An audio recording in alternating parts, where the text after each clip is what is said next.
March 2025, Dr. Sudhanshu Trivedi had not concluded his speech while participating in the discussion. I now call upon Dr. Sudhanshu Trivedi to conclude his speech. Dr. Sudhanshu Trivedi.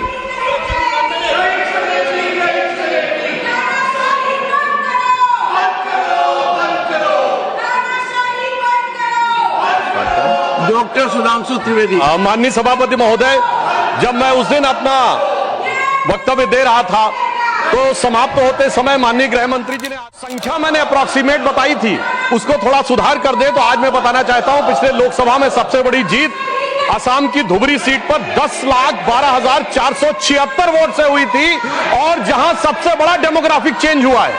परंतु इस सुधार के साथ मैं कुछ निखार या विकार भी बताना चाहता हूं।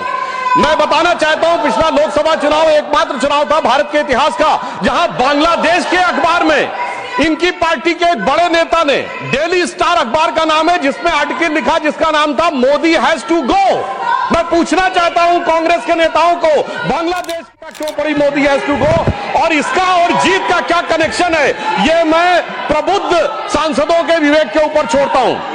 और मैं दूसरी बात कहना चाहता हूं, ये चिंता सिर्फ हमारी नहीं थी सभापति महोदय, मैं एक वाक्य कोट करना चाहता हूं और वाक्य है, the infiltration has become a disaster now.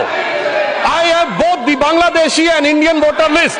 This is a very serious matter. I would like to know what would be when it would be discussed in the house. Sir, आपको पता है किसने बोला था? ममता बनर्जी 4 अगस्त 2005 इसी भारत की संसद में बोला गया।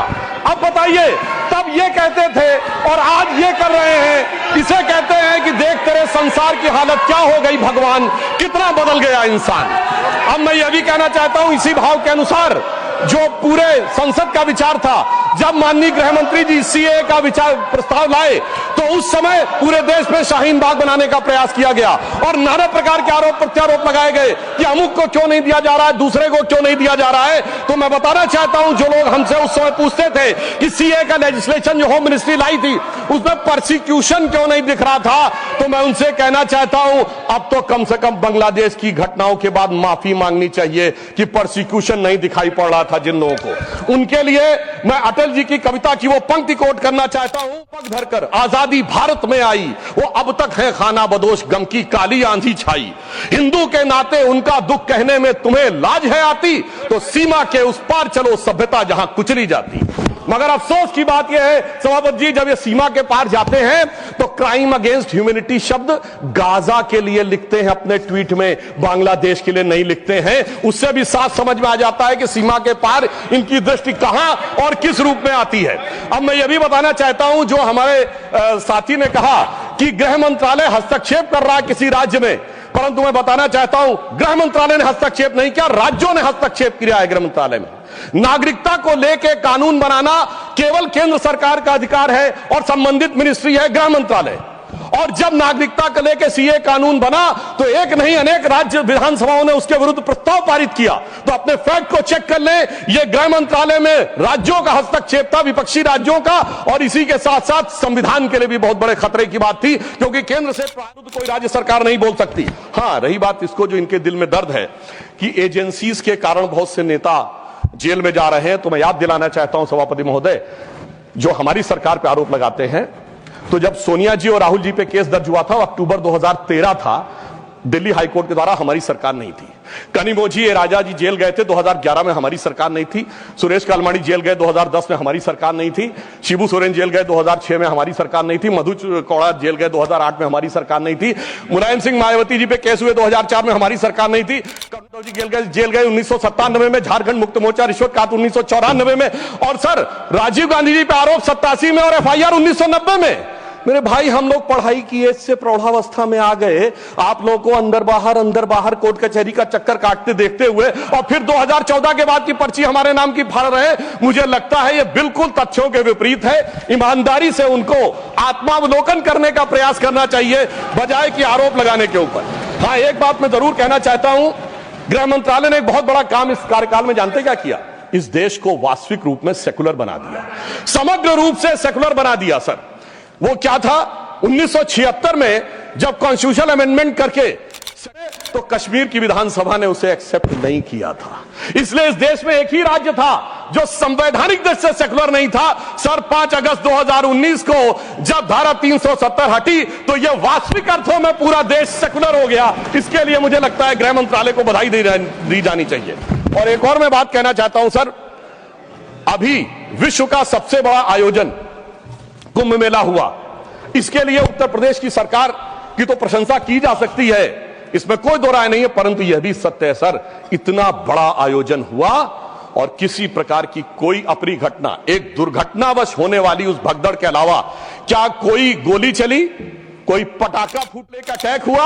यदि यह नहीं हुआ तो मैं मानता हूं इसके लिए सुरक्षा एजेंसियों की सतर्कता और उसके लिए गृह मंत्रालय की जो सजगता थी वो भी बधाई का पात्र है। और वैसे मैं एक शब्द और कहना चाहूंगा सर, जो कुछ कुंभ मेले में दिखाई पड़ा था उसको कम से कम मैं निगेटिव बात न कह के एक पॉजिटिव बात कहना चाहूंगा। अनेक विदेश से लोग आए, 66 करोड़ लोग आए, लाखों लोग विदेश से आए, 73 देशों के राजनयिक आए, 100 से अधिक लोग आए और वो आकर यहां देखकर क्या चौंक जाते थे सभापति महोदय।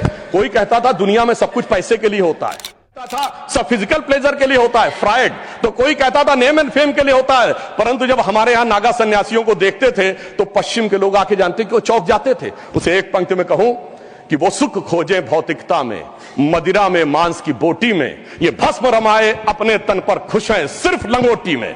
और सभापति महोदय, मार्क्स भी फेल, मैक्स वेबर भी फेल, फ्राइड भी फेल। कम से कम ये प्रेरणा देनी चाहिए भारतीय संस्कृति के बारे में। और परंतु मैं क्या कहूं, दुनिया की सबसे बड़ी कंपनी स्टीव जॉब्स के, एप्पल के, मतलब सबसे एडवांस कंपनियों में से एक, उनकी पत्नी लॉरेन पावेल भी आई और नाम भी उन्होंने कमला देवी रखा। परंतु कुछ लोगों को उसके बाद भी उसमें स्नान कर, तो मैं ईमानदारी से और विनम्रता से यह कहना चाहता हूं, सभी धर्मों की भावना का सम्मान होना चाहिए। गंगा जल का सिर्फ सम्मान हमारे धर्म में नहीं है, काबा में भी एक आबे जमजम है और वहां के जल को भी वैसे ही पवित्र माना जाता है और माना जाता है कि उससे पाप कटते हैं। जब आप वेटिकन जाते हैं तो पोप भी आपके ऊपर जल छिड़कते हैं और कहते हैं this removes you from all the sin. मैं चुनौती से कहता हूं, इनमें से कोई किसी के बारे में बोल सकता है? सबका सम्मान करिए परंतु सनातन का अपमान मत करिए। मैं मानता हूं कि इरेडिकेशन ऑफ सनातन धर्म आपका विचार है, परंतु उसे कम से कम अपने राजनीतिक वक्तव्यों में आप आने का प्रयास मत करिए। परंतु मैं एक बात और कहना चाहता हूं, अभी हमारे डीएमके के लोग डिलिमिटेशंस के बारे में बोल रहे थे, उनकी कंसर्न समझी जा सकती है, परंतु संख्या का यदि उनको लगता है कि किसी जगह विचार बढ़ रहा है संख्या और किसी जगह नियंत्रित है, चूंकि उन्होंने नियंत्रित की है, तो सर ये सिर्फ ज्योग्राफी पर है कि सोसाइटी पर भी लागू होगा? अगर किसी समूह ने, धार्मिक समूह या मजहबी समूह की जनसंख्या बढ़ी है और दूसरे ने नियंत्रित किया है, सर वहां पर तो नहीं चर्चा होनी चाहिए, सिर्फ ज्योग्राफी पे होनी चाहिए, सोसाइटी पे नहीं होनी चाहिए।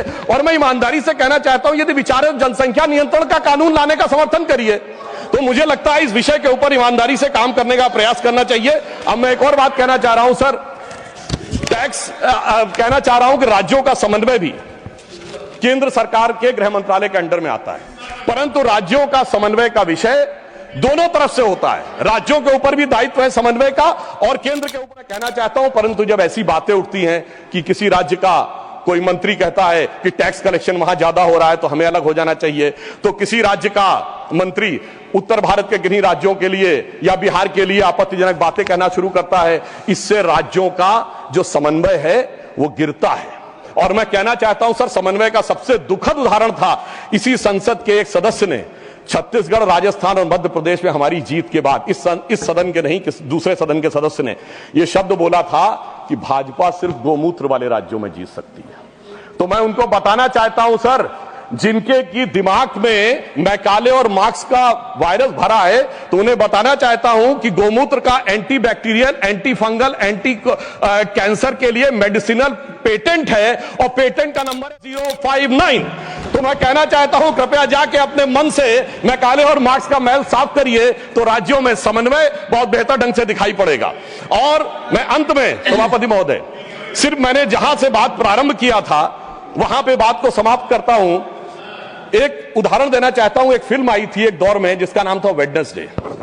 जिसमें नसीरुद्दीन शाह जी ने एक आम आदमी का रोल किया था और उसमें एक सर डायलॉग था जिसमें वो कहते हैं कि जब व्यक्ति घर से निकलता है तो हर 1-2 घंटे के बाद उसकी पत्नी पूछती है ऑफिस पहुंच गए कि नहीं, चाय पी ली कि नहीं, खाना खा लिया कि नहीं, वापस आ रहे हो कि नहीं। तो उन्होंने कहा वो इसलिए नहीं पूछती कि वो जानना चाहती है चाय पिया कि नहीं, खाना खाया कि नहीं। वो दौर था जिसमें वो कह रहा है कि वो इसलिए पूछ रही कि वो जानना चाहती तुम जिंदा हो कि नहीं, क्योंकि वो दौर था इनकी सरकार का जिस जमाने में घर से आदमी निकलता था उसने कहा लगता है जंग पे निकल रहा है। तो ऐसा प्रतीत होता था कि मानो वो कह रहा हो कि उजाले अपनी यादों के हमारे संग रहने दो, न जाने किस गली में जिंदगी की शाम हो जाए। मगर उस शाम के बाद जो सुबह हुई है हमारी सरकार आने के बाद और जो गृह मंत्रालय ने किया है वो पूरे देश को दिखाई पड़ता है। तो मैं अंत में सर सिर्फ ये कहना चाहूंगा, मैं ये मानता हूं कि हमारे गृह मंत्रालय ने जो काम किया है वो संवेदना, संकल्प, समन्वय और सुदृढ़ता के साथ किया है। मणिपुर जैसे विषयों के लिए पूरी संवेदना से काम किया है, कश्मीर जैसे विषयों के लिए संकल्प के साथ काम किया है, राज्यों के साथ समन्वय के लिए समन्वय की भावना से काम किया है और आंतरिक सुरक्षा के लिए पूरी सुदृढ़ कठोर निर्णय लेने होते हैं। और देश की सुरक्षा को लेकर कुछ कठोरता करनी होती तो कुछ लोगों को थोड़ा कष्ट जरूर हुआ होगा। उनके प्रति संवेदना व्यक्त करते हुए मैं कहना चाहूंगा, मगर उनको कहने का हक नहीं है जिनके जमाने में तबाही का मंजर दिखा था। तो मैं माननीय गृह मंत्री जी की तरफ से और अपनी सरकार की तरफ से, माननीय प्रधानमंत्री जी की तरफ से सिर्फ एक पंक्ति कह के बात समाप्त करना चाहूंगा कि चमन को सींचने में पत्तियां कुछ गिर रही होंगी, यही इल्जाम हम पर लग रहा है बेवफाई का, मगर कलियों को जिसने रौंद डाला अपने हाथों से वही दावा करे हैं अब चमन की रहनुमाई का। धन्यवाद।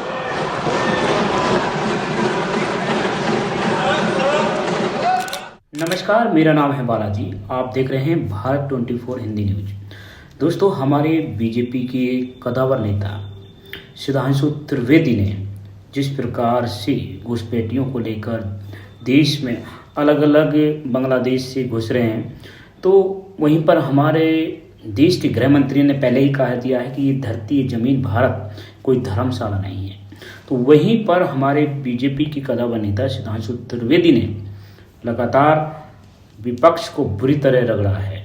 और देखिए, सबसे बड़ी बात यह है कि हमारे देश में कुछ ऐसे टुच्चे राजनीतिज्ञ हैं जो खुद की भलाई के लिए उनको गलत दिखाई नहीं दे रहा। देश में लगातार घुसपैठिए घुस रहे हैं, देश में लगातार हमारे देश में अन्य बांग्लादेशी निवास कर रहे हैं, जिससे देश को बड़ा खतरा है और इसको लेकर देश में अब बिल पास भी हो चुका है।